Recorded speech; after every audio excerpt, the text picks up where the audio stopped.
صار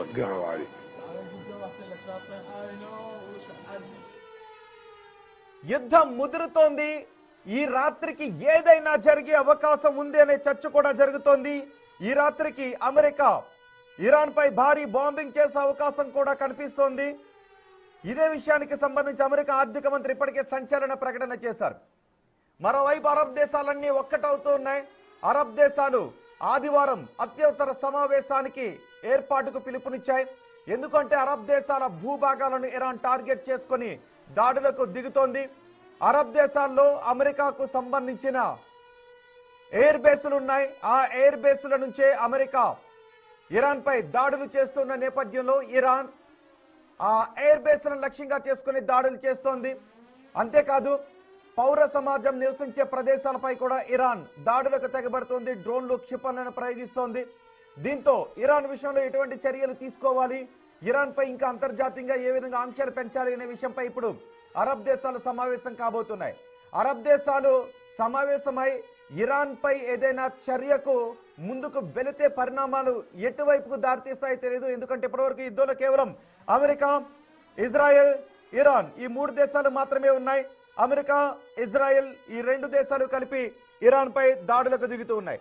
ఒకవేళ ఇప్పుడు అరబ్ దేశాలు కూడా ఈ యుద్ధంలోకి ప్రత్యక్షంగా వచ్చినట్లయితే, ప్రత్యక్షంగా కలగజేసుకునే పరిణామాలకు దారితీసినట్లయితే, అలాంటి నిర్ణయం తీసుకుంటే ఆ తర్వాత ఏ దేశాలు ఎటువైపు మద్దతును తెలుపుతాయి, ఏ దేశాలు ఇన్వాల్వ్ అవుతాయి అనే విషయంపై కూడా ప్రపంచ దేశాల్లో చర్చ జరుగుతుంది. మరోవైపు ఇరాన్ ఇరాక్లో స్థావరాలపై కూడా దాడులకు తెగబడుతుంది.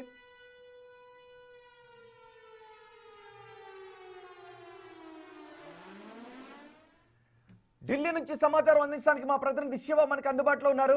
శివ, ఇప్పటికే అమెరికా ఆర్థిక మంత్రి అంటూ ఉన్నారు ఈ రాత్రికి ఇరాన్ పై భారీ దాడులు చేయబోతున్నామని. మరోవైపు అరబ్ దేశాలు సమావేశం కాబోతూ ఉన్నాయి. ఇరాన్ మన భూభాగాలపై దాడులు తెగబడుతోంది, మనం ఏం చేయాలి అని.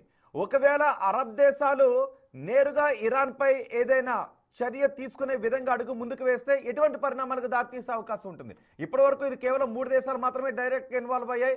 ఒకవేళ అరబ్ దేశాలు కూడా ప్రత్యక్షంగా ఇరాన్ పై దాడులు చేసే విధంగా నిర్ణయం తీసుకున్నా, లేదు ఈ రాత్రికి ఇరాన్ పై భారీ బాంబింగ్ జరిగిన ఎటువంటి పరిణామాలు చోటు చేసుకునే అవకాశం ఉంటుంది? రైట్, ఇప్పటికే దేశ సుప్రీమోను కోల్పోయిన ఇరాన్ కు ఒకవేళ అరబ్ దేశాలు కూడా మళ్ళా దాడి చేస్తే కనుక అవి కూడా ఇరాన్ పైన మరింత విధ్వంసం జరిగే అవకాశం ఇది కనిపిస్తోంది. ఇప్పటికే ఆస్తి ప్రాణ నష్టాలతో నష్టాల పాలైన ఇరాన్ ఇప్పుడు ఒకవైపు ఇజ్రాయెల్, మరోవైపు అమెరికా చేస్తున్న దాడుల వల్లే చాలా ఇబ్బందులు ఎదుర్కొంటుంది. దేశాధీనతను కోల్పోయింది, తర్వాత 3000కు పైగా ప్రజల ప్రాణాలు కోల్పోయింది, ఇటు సైనికుల ప్రాణాలు కోల్పోయింది, మరోవైపు ఆర్థికంగా కూడా కుదేలేని పరిస్థితి కనిపిస్తూ ఉంది. ఇప్పుడు ఈ సందర్భంలో అంటే కేవలం ఇప్పుడు ఇరాన్ అనేది అమెరికాకు ఎవరైతే ఆపన్న హస్తం అందించి షెల్టర్ ఇస్తున్నారో, వైమానిక స్థావరాలకు సంబంధించి కానీ ఎయిర్ బేస్లకు సంబంధించి ఎవరైతే సహాయ సహకారాలు అందిస్తున్నారో అటువంటి దేశాలపై మేము దాడులు చేస్తున్నాం తప్ప మీతో మాకు ఎటువంటి వైరం లేదు, విద్వేషం లేదు, ఎటువంటి కోపం లేదని చెప్తూ ఉన్నారు. అంటే 14 దేశాల మీద ఇరాన్ దాడులు చేస్తుంది. దాని ద్వారా వారికి ఆస్తి నష్టం అనేది జరుగుతోంది. ఈ నేపథ్యంలోనే అట్ ద సేమ్ టైం ప్రాణ నష్టం కూడా జరిగే అవకాశం ఉంటుంది అనేది కూడా వారు భావిస్తున్న నేపథ్యంలోనే ఇరాన్ ఇంతటితో ఆపాలి, లేని పక్షంలో ప్రతిగా దాడులు చేసే ఛాన్సెస్ ఉన్నాయి అనేది కూడా అరబ్ కంట్రీస్ నుంచి కొన్ని సంకేతాలు వస్తున్నాయి. దానిలో భాగంగానే అరబ్ కంట్రీస్ అని కూడా అత్యవసర భేటీ కూడా ఏర్పాటు చేసుకోబోతున్నాయి. ఆదివారం అంటే రేపు ఈ సమావేశాన్ని జరపబోతున్నాయి. ఈ సమావేశంలో కీలక నిర్ణయాలు తీసుకునే అవకాశం కనిపిస్తుంది. మరోవైపు అమెరికా ఆర్థిక శాఖ మంత్రి మరొకసారి క్షిపణులతో మొత్తం దాడులు చేస్తాం ఇరాన్ పైన అనేది వారు కూడా చెప్తున్నారు. మరోవైపు అమెరికా అధ్యక్షుడు డొనాల్డ్ ట్రంప్ కూడా ఎక్కడ ఒప్పందం అనేది లేదు, బేషరతుగా లొంగిపోవాల్సిందే, పదవి నుంచి దిగిపోవాల్సిందే, వేరే వారు ప్రజలకు ఆమోదిగా యోగ్యమైన వారు అక్కడ నాయకుడిగా నిలబడతారు, ఆయనే పాలన కొనసాగిస్తారు, ఇక ఇరాన్ అభివృద్ధికి అన్ని విధాల మీద సహాయ సహకారాలు అందిస్తామంటూ కూడా అమెరికా అధ్యక్షుడు డొనాల్డ్ ట్రంప్ చెప్తున్నారు. కానీ ఇప్పుడు అరబ్ కంట్రీస్ ఏవైతున్నాయో వారందరూ కూడా సమావేశం కాబోతున్నారు. ఈ సమావేశంలో వారు కీలక నిర్ణయాలు తీసుకోబోతున్నారు. అరబ్ దేశాల భూభాగాలపై ఇరాన్ దాడులకు నిరసనగా వారు ఈ సమావేశాన్ని ఏర్పాటు చేసుకోబోతున్నారు.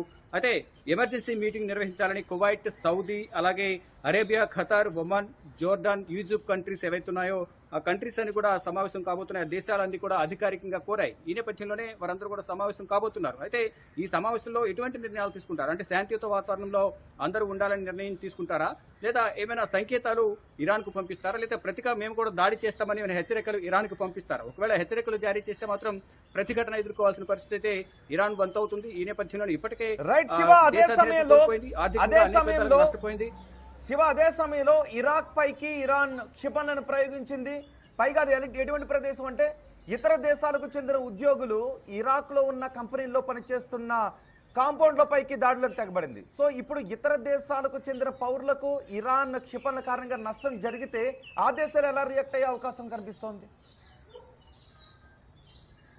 రైట్, డెఫినెట్ గా ఆత్మరక్షణ భాగంగా దేశ ప్రయోజనాలు దృష్టిలో ఉంచుకుని దేశ ప్రజల ప్రాణాలను దృష్టిలో పెట్టుకుని భద్రతను దృష్టిలో పెట్టుకుని ప్రతిగా దాడి చేయాల్సిన సిచ్యువేషన్ అయితే ఏర్పడుతుంది. వారు చేసే ప్రయోగించే డ్రోన్లు కానీ క్షిపణులు కానీ మిసైల్స్ కానీ గాల్లోనే వీటిని నిర్వీర్యం చేయాల్సిన పరిస్థితి అయితే కనిపిస్తుంది. ప్రతిగా దాడి చేస్తే తప్ప ప్రజల ప్రాణాలు కానీ వారి ఆస్తులు కానీ కాపాడుకోలేని సిచ్యువేషన్ ఉంటుంది. ఈ నేపథ్యంలోనే వాటిని భూమి మీద దాని ప్రభావం ఎక్కువగా పడకుండా గాల్లోనే వాటిని పేల్చేసే విధంగా ఇరాక్ కానీ ఇతర కంట్రీస్ ఏవైతే అవన్నీ కూడా వ్యవహరించాల్సి ఉంటుంది. ఇక మీరు చెప్పినట్లుగా ఇరాక్ లో ఇతర దేశాల నుంచి ప్రపంచ దేశాల నుంచి కూడా చాలా వరకు అక్కడ విద్యను అభ్యసించేవారు కానీ, మరోవైపు ఉద్యోగరీత్యా అక్కడికి వెళ్లి సెటిల్ అయిన వారు కానీ చాలా మంది ఉన్నారు. మరోవైపు వైద్య విద్యను అభ్యసించేవారు చాలా ఇరాక్ లో ఎక్కువగా ఉంటారు. అంటే భారతదేశం నుంచి కాకుండా ఇతర దేశాల నుంచి కూడా అక్కడ వైద్య విద్య అనేది చాలా చౌకగా అక్కడ విద్యను అభ్యసిస్తూ ఉంటారు. దాదాపు ఇక్కడ ఇండియాలో 1,50,00,000 1,20,00,000 పెట్టి విద్యను అభ్యసించే ఎంబీబీఎస్ విద్యార్థులు అక్కడ 5 సంవత్సరాలు కలిపి 25 లక్షలతోనే అక్కడ విద్య అనేది అభ్యసించేందుకు అందరూ కూడా అక్కడ వెళ్తూ ఉంటారు. ఈ నేపథ్యంలోనే ఇరాక్ లో అక్కడ భారతీయులే కాదు ఇతర దేశాలకు సంబంధించిన వారు అక్కడ ఉంటారు. కాబట్టి ఇరాక్ లో అక్కడ దాడి చేస్తే వారికి ప్రతిగా దాడి చేసే అవకాశం ప్రధానంగా కనిపిస్తుంది. మరోవైపు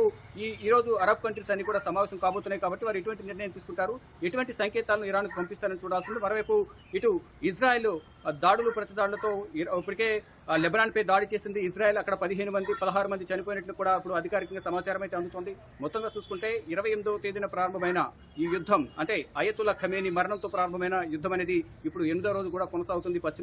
పశ్చిమాసియా దేశాలు ఈ మూడు దేశాల వల్ల పశ్చిమాసియా దేశాలు కూడా ప్రభావితం అవుతున్నాయి. ఈ నేపథ్యంలోనే అరబ్ కంట్రీస్ అని సమావేశమై ఈ రోజు ఒక కీలక నిర్ణయం తీసుకునే అవకాశం కనిపిస్తోంది. రైట్ శివ, ఈ రాత్రికి ఇరాన్ పై ఎటువంటి దాడి జరగబోతోంది? అమెరికా ఆర్థిక మంత్రి చెప్పారు ఈ రాత్రికి భారీ స్థాయిలో ఇరాన్ పై విరుచుకుపడబోతున్నాం, భారీ స్థాయిలో బాంబింగ్ చేయబోతున్నామని. దీంతో ఇరాన్ ఇప్పుడు ఏం చేయబోతోంది అనే చర్చ మొదలైంది. అదే సమయంలో అరబ్ దేశాలు రేపు సమావేశం కాబోతున్నాయి. తమ భూభాగాలపై ఇరాన్ దాడులు చేస్తున్న నేపథ్యంలో ఎటువంటి చర్యలు తీసుకోవాలి అని. ఒకవేళ అరబ్ దేశాలు ఇరాన్ పై ప్రత్యక్షంగా ఏదైనా చర్య తీసుకునే విధంగా నిర్ణయం తీసుకుంటే ఈ యుద్ధం మరింత ప్రాంతీయ స్థాయికి చేరుకునే అవకాశం ఉంటుందా, మరో దేశాలు ఇన్వాల్వ్ అయ్యే అవకాశం ఉంటుందా, ఏం జరుగుతుందనే భయం చర్చ కనిపిస్తుంది. చూద్దాం ఏం జరుగుతుంది.